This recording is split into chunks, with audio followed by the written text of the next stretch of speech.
향해 가시는 마지막 길은 외로운 길이었습니다.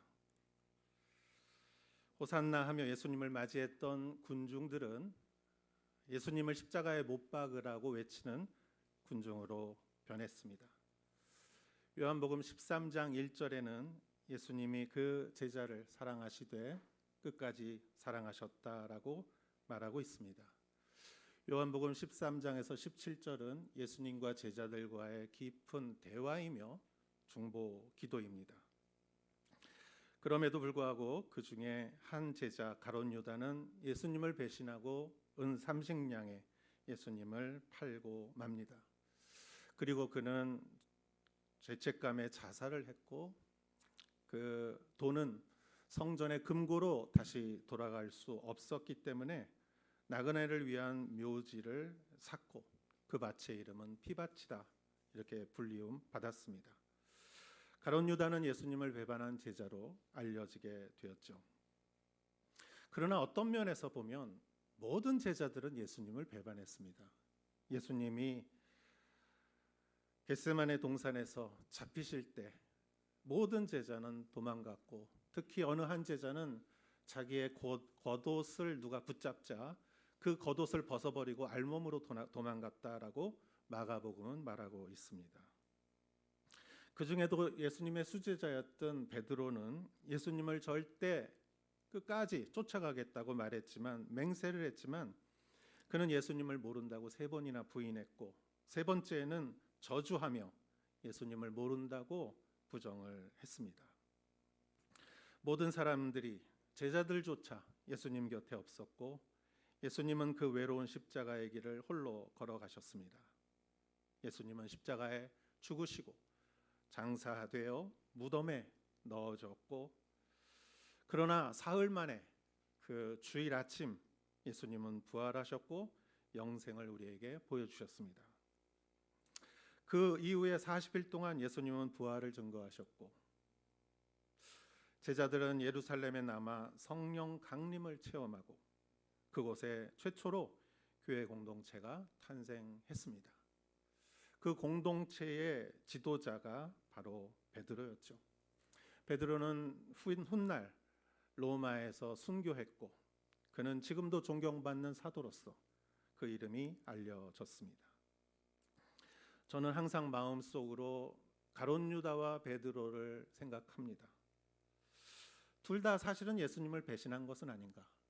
그러나 왜 가룟 유다는 불행한 인생을 마쳤고 베드로도 물론 순교했지만 그는 존경받는 사도로서 남아 있었을까? 예수님은 마지막까지 두 사람에게 사랑을 베풀었습니다. 예수님은 베드로의 발도 씻어주셨고 가룟 유다의 발도 씻어주었으며 예수님은 가룟 유다에게 빵을 건네주셨습니다. 그리고 내일을 하라 하고 말씀하셨습니다. 예수님은 자신을 부인한 베드로에게 3번이나 요한의 아들 시몬아 내가 나를 사랑하느냐라고 물어봄으로 인해서 3번을 부정했던 베드로를 용서해 주셨습니다. 그러나 그 사랑을 받아들이는 베드로와 가룟 유다의 차이가 있지 않았나 저는 이렇게 생각을 합니다. 그것은 바로 인격적인 사랑과 기계적인 사랑의 차이가 아닌가.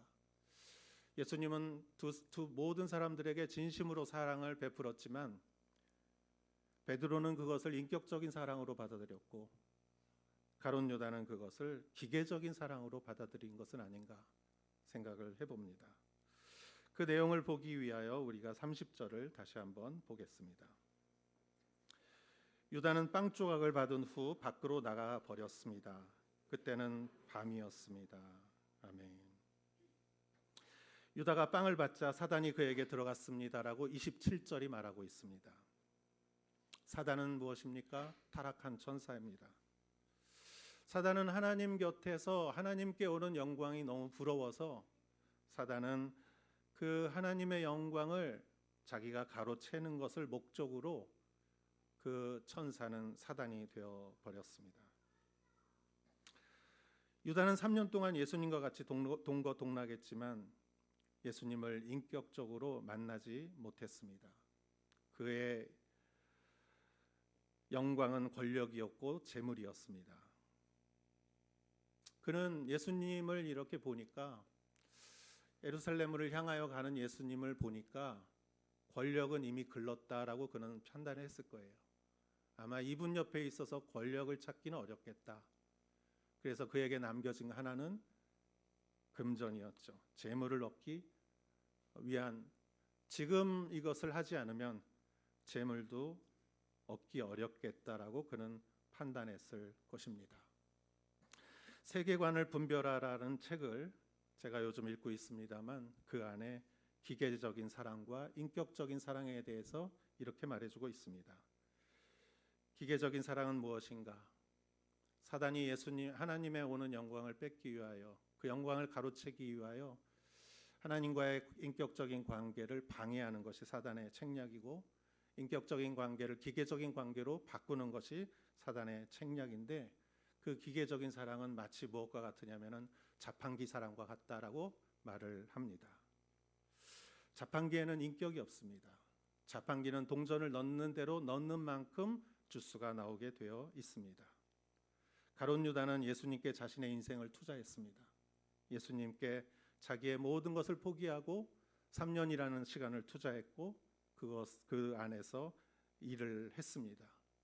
그러나 그는 자기가 넣은 만큼 자판기의 사랑, 기계적인 사랑, 자기가 투자한 만큼 자기에게 돌아오지 못한다는 것을 알고 그는 굉장히 그것으로 마음이 어려웠을 것입니다. 10년 전에 제가 미국에 살 때 캐나다를 간 일이 있었습니다. 그 모텔에서 하루를 묵었는데, 그 모텔 복도에 자판기가 있었습니다. 그런데 놀랍게 거기에 한국 라면이 있는 거예요. 컵라면이 있었어요. 그래서 한 100엔 정도 되는 돈을 넣고 컵라면이 떨어졌는데 기계가 고장나서 손이 닿질 않는 거예요. 그때 얼마나 화가 났는지, 100엔을 넣었지만 만행어치 화를 냈어요. 왜 그럴까요, 여러분? 우리의 사랑은 이러하지 않습니까? 내가 너를 사랑했는데 왜 반밖에 안 주냐? 내가 너를 사랑했는데 왜 반도 안 되냐? 부부끼의 사랑이 그렇고, 자녀와의 사랑이 그렇고, 친구와의 사랑이 그렇고, 하나님과의 사랑이 그렇다면 우리는 기계적인 사랑을 하고 있는 것입니다. 왜 이것밖에 안 되느냐? 사단은 이런 틈을 타고 우리 안에 들어옵니다. 가룟 유다는 예수님과 사귀면서 기계적인 사랑을 했지만 인격적인 사랑을 하지 못했죠. 36절에서 38절을 읽어보도록 하겠습니다. 시몬 베드로가 예수께 물었습니다. 주여, 어디로 가십니까? 예수께서 대답하셨습니다. 내가 가는 곳으로 내가 지금은 올 수 없지만 나중에는 오게 될 것이다. 베드로가 물었습니다. 주여, 어째서 제가 지금은 주님을 따라갈 수 없습니까? 주를 위해서라면 제 목숨도 바치겠습니다. 그러자 예수께서 대답하셨습니다. 내가 정말 나를 위해 내 목숨이라도 바치겠느냐? 내가 진실로 진실로 내게 말한다. 닭이 울기 전에 내가 나를 3번 부인할 것이다. 여기서 이제 베드로가 나옵니다. 베드로는 예수님께 주여, 어디로 가십니까? 이렇게 질문했을 때 예수님은 내가 가는 곳으로 내가 지금은 올 수 없지만 나중에는 오게 될 것이다 라고 말씀하십니다. 내가 지금 십자가를 지는데 지금은 너희가 질 수 없지만 나중에는 네가 질 것이다. 예수님의 말씀대로 베드로는 훗날 로마에서 십자가를 지고 순교를 했습니다. 베드로의 성격은 맹세를 잘한다는 것입니다. 베드로의 특징은 맹세를 잘하는 사람이다. 그래서 베드로의 말의 특징은 절대로, 맹세코, 결코, 이런 말을 많이 하기 때문에 베드로는 오히려 실수를 많이 했지요. 마태복음 5장 37절에 예수님께서는 이렇게 말씀하십니다. 같이 한번 읽어보겠습니다. 너희는 그저 예할 것은 예하고 아니요 할 것은 아니요만 하라. 그 이상의 말은 악한 것에서 비롯된 것이다. 우리는 한 치 앞도 볼 수 없는 사람들이죠. 우리는 맹세를 하기보다는 하나님 뜻으로 인하여 예는 예, 아니면 아니요라고 하고 살아가는 것이 오히려 하나님께 더 순종하며 살아가는 길이 아닌가 생각합니다. 베드로는 이렇게 말합니다. 주님을 위해서는 목숨이라도 바치겠습니다. 예수님께서는 내 목숨을 바치겠느냐? 그러나 진실로 진실로 내게 말한다. 닭이 울기 전에 내가 나를 3번 부인할 것이다. 이렇게 말합니다. 부인한다는 것은 여러분 그것은 말이지요. 그러나 여러분 부인한다는 것은 얼마나 그 사람에게 상처를 주는 것인가. 전에 부부 훈련을 할 때 부부 훈련을 이렇게 인도하시는 장로님, 나이 드신 장로님 부부가 옛날 부부싸움 했던 얘기를 해줘요. 부인이 시집 와서 시어머니하고 같이 사는 거예요.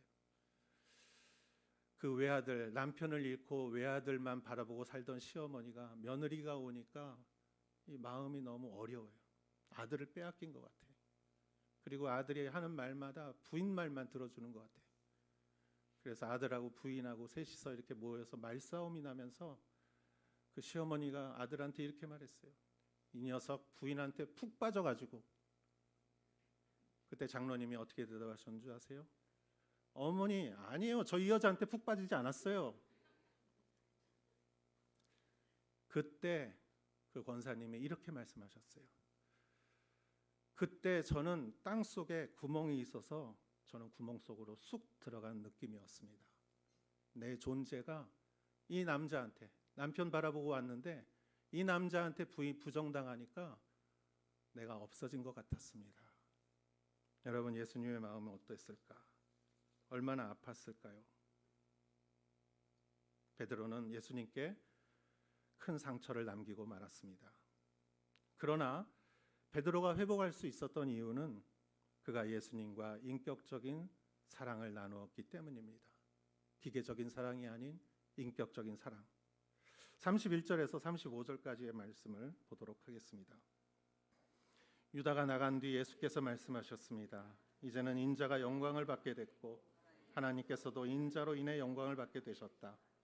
하나님께서 인자로 인해 영광을 받으시면 하나님께서도 몸소 인자를 영광되게 하실 것이다. 이제 곧 그렇게 하실 것이다. 자녀들아, 이제 잠시 동안은 내가 너희와 함께 있을 것이다. 그러나 너희가 나를 찾을 것이다. 내가 전에 유대 사람들에게 말한 대로 너희에게 말하는데 내가 가는 곳으로 너희는 올 수 없다. 내가 너희에게 새 계명을 준다. 서로 사랑하라. 내가 너희를 사랑한 것 같이 너희도 서로 사랑하라. 너희가 서로 사랑하면 이로써 모든 사람들이 너희가 내 제자임을 알게 될 것이다. 아멘. 예수님께서는 제자들에게 너희에게 새 계명을 준다. 서로 사랑하라. 그런데 이 전제가 있습니다. 내가 너희를 사랑한 것 같이. 예수님이 제자들을 사랑한 그 사랑은 발을 씻기는 사랑이었죠. 그 사랑은 인격적인 사랑이었습니다. 베드로는 그 인격적인 사랑을 받아들였죠. 제 발을 씻을 수 없습니다라고 말했지만 이 발을 씻지 않으면 너와 나와 관계가 없다라고 예수님이 말씀하셨고 베드로는 자신의 발을 예수님이 씻기도록 하였습니다. 아까 자판기 말씀을 드렸지만 다른 예를 하나 들어보겠습니다. 제가 고등학교 시절, 그 시절은 사회적으로 굉장히 혼란한 시절이었습니다. 지금 생각해 보면 요즘 고등학생들보다 그 당시의 고등학생들은 굉장히 거칠었어요. 제 친구 중에도 그런 친구들이 많이 있었어요. 그리고 그때 많은 친구들이 담배를 사서 폈습니다. 그런데 제 친구가 하는 말을 제가 그 당시 들은 말이 있는데 이런 이야기였습니다. 조금 불량한 몇몇 친구들이 담배 가게 가서 담배를 샀어요. 대개는 몇 명이서 가서 담배 달라고 하면은 팔아서도 안 되고 피워서도 안 되죠. 그러나 그 좀 불량한 학생들이 가서 달라고 하면은 무서워서라도 팔고 또 이익이 돼서도 팝니다. 대개 그렇게 샀습니다. 그런데 어느 날 몇몇 친구들이 어느 가게 가서 담배를 달라고 했는데 그 주인이 청년이었어요. 젊은 청년이었고 다리에 장애가 있는 그런 핸디캡이 있는 분이었어요. 그런데 그 말을 듣더니 이 젊은 주인이 불같이 화를 내는 거예요. 너희들 지금 고등학생인데 너희들이 담배를 달라니 이게 무슨 말이냐? 너희들 지금 몇 학년이냐? 지금 다 들어와서 여기 앉아봐라. 그 청년의 그 열기에 압도되어 버려서 그 고등학생들이 다 들어와서 앉았어요. 그러면서 그 젊은 사람이 불같이 화는 냈지만 애정을 가지고 그 친구들을 훈계했습니다. 나는 지금 장애가 있어서 정말 어렵게 살아왔다. 그러나 나는 한 번도 잘못되는 일을 하려고 해본 적이 없고 이렇게 가게를 차려서 나는 이렇게 열심히 살려고 노력하는데 젊은 너희들이 지금 이런 학칙을 어기고 너희들이 지금부터 이렇게 살아가면은 너희들의 장래가 어떻게 되겠느냐. 너희들이 지켜야 할 도리를 철저하게 지켜라. 인생을 시간 낭비하지 마라. 다시는 이런 짓 하지 마라. 그 청년이 진심으로 화를 내면서도 애정을 가지고 훈계할 때 친구들은 눈물을 흘렸습니다. 그리고 정말 그 마음을 가지고 가게를 나왔다는 얘기를 제가 들었어요. 여러분, 그게 자판기였으면 담배를 팔았겠죠. 그러나 인격이었어요. 사람이었어요. 이 친구들에게 이걸 팔면 안 된다고 느꼈기 때문에 이익이 됐지만 팔지 않았습니다. 여러분, 여기서 학생들은 무엇을 경험했습니까? 그 청년의 인격이죠. 인격이 인격을 만났을 때 학생들은 깊은 반성을 할 수 있었던 것입니다. 인격이 사람을 변화시킵니다. 여러분, 사단은 인격을 드러내지 않습니다. 왜냐하면 자기 인격을 드러내면 자기가 다 드러나기 때문이죠. 그래서 인격을 교묘하게 물질로, 숫자로, 기계적으로 변화시키는 게 사단의 전략이에요. 여러분, 탕자의 형이 왜 화냈어요? 동생이 돌아와서 화낸 게 아니에요. 재산 반이 날아간 거예요. 2분의 1이. 그래서 화낸 거예요. 예수님의 예화에 포도원의 주인이 나가서 사람을 고용해. 아침부터 점심부터 다 끝날 때쯤 돼서 한 사람을 고용해. 1데나리온을 주기로 하고 다 1데나리온을 줘요. 그런데 아침에 제일 일찍 온 사람들이 화를 냈어요. 왜요? 기계적으로 생각했기 때문에. 나는 12시간인데 쟤는 1시간이고 나는 12이고 쟤는 1인데 왜 똑같냐 이거예요. 그러나 예수님은 인격적으로 보셨어요. 주인은 인격적으로 봤어요. 이 사람도 저 사람도 저 자식 먹여 살려야 되고 불쌍한 사람들인데 이 사람들을 도와줘서 주인은 기뻐하는데 기계적인 사랑, 자판기 사랑, 나는 이만큼 넣었는데 왜 이만큼 안 나오냐? 그럴 때 그는 그 인격을 만나지 못한 것이죠. 저는 말씀을 준비하면서 아버님이 생각났습니다. 어린 시절에 혼도 많이 났는데 고등학교 때 제가 아버님에게 뭔가를 이렇게 심하게 요구를 했고 아버님이 그때는 화를 안 내시고 저를 부르시더라고요. 그러시면서 아버지가 고생했던 얘기를 해주셨어요.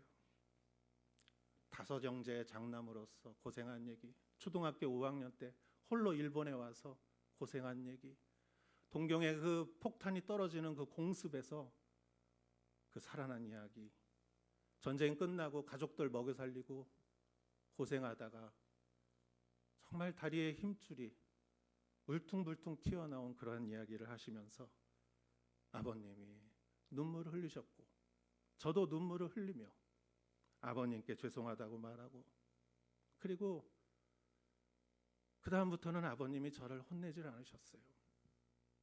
여러분, 인격적으로 저를 대해 주신 거예요. 그러니까 저는 다음부터 그러한 일로 부모님을 힘들게 하지 않았습니다. 여러분, 인격이 사람을 변화시키는 것입니다. 예수님은 여러분을 인격적으로 사랑하셨고 우리가 예수님께 사랑받는 이유는 우리가 죄인이기 때문이지 우리가 어떤 권리가 있어서 예수님에게 사랑과 은혜를 구하는 것은 아니죠. 베드로는 예수님을 인격적으로 만났습니다. 예수님이 붙잡히시고 대제사장 집으로 끌려가셨습니다. 겟세마네 동산에서는 도망갔지만 그래도 사나이 베드로는 대제사장 집 마당 뜰까지 용기를 내서 갔어요. 그런데 모닥불 쬐는 곳에서 여종 하나가 베드로를 유심히 보면서 노려봤다라고 성경에 말하고 있어요. 여러분을 누가 노려보면 기분이 어떠십니까? 아주 차가운 눈빛으로 베드로를 노려보면서 이 사람도 예수와 함께 있었다라고 말할 때 베드로는 너무나 당황했고 두려웠어요.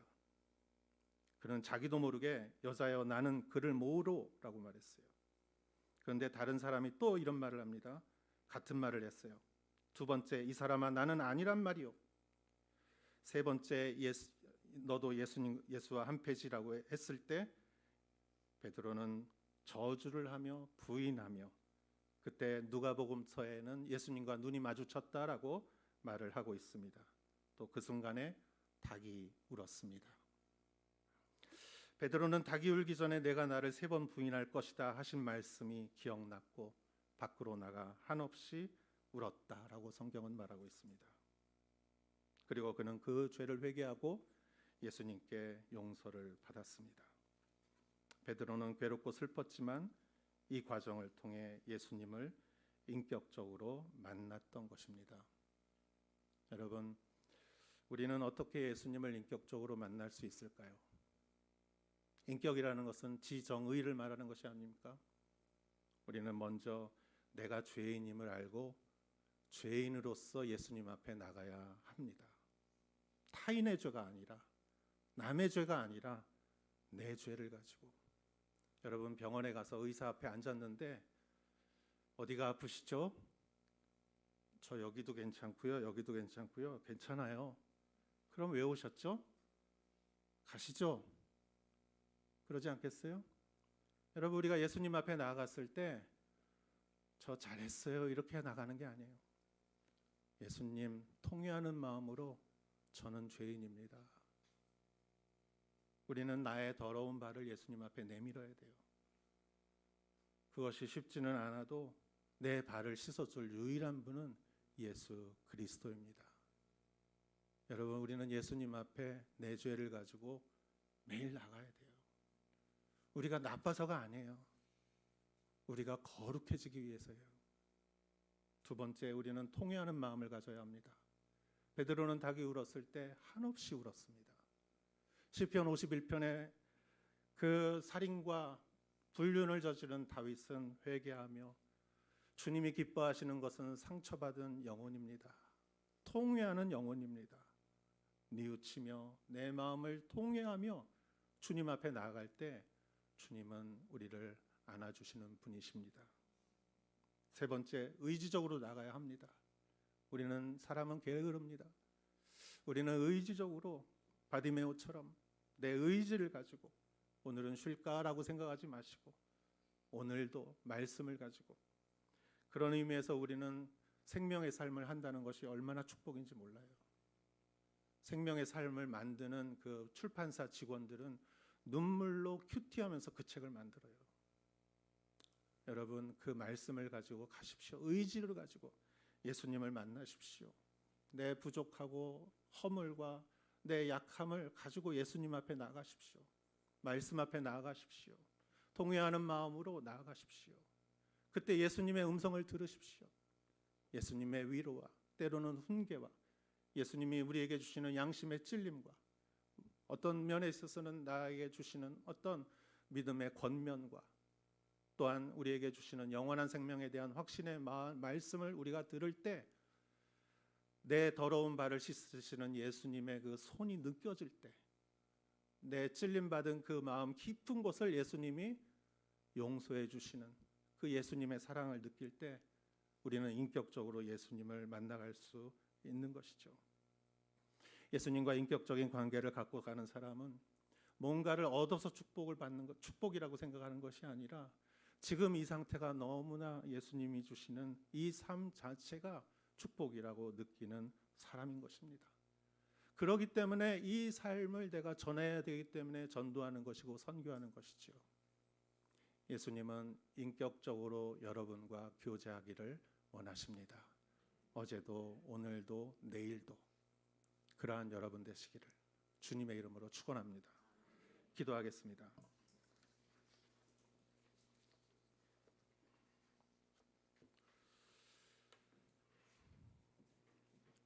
주님, 살아계셔서 지금도 역사하시며 우리를 바라보시고 인도하시며 우리 안에 내재하셔서 우리를 항상 긍휼의 마음으로 바라보시고 우리를 인도하시고 우리를 용서하시고 구원하시고 우리에게 소망을 주시는 주님, 내가 그 예수님을 매일매일 인격적으로 체험하게 하여 주시옵소서.